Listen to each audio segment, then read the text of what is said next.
बुनेको बर्थडे त्यसैले हामी बिहानै आन्टीको घर गयौं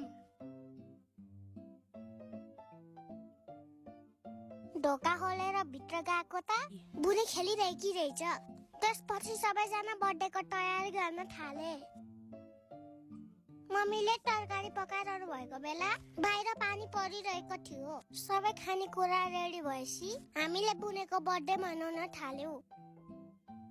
एकछिनपछि केक नि काट्यौं अनि आन्टीले बुनेलाई केक खुवाइदिनु भयो र मुखमा पनि लगाइदिनु भयो टीका नि लगाइदिनु भयो अनि गिफ्ट पनि लगाइदिनु भयो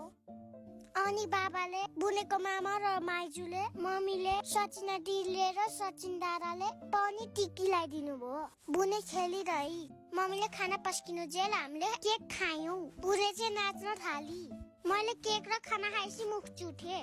अनि सबैजनालाई बाइ बाइ भनी बाबासँग घर गए लौ साथीहरु आजको ब्लग यही सकिन्छ भिडियोलाई लाइक अनि फलो गर्नुहोस्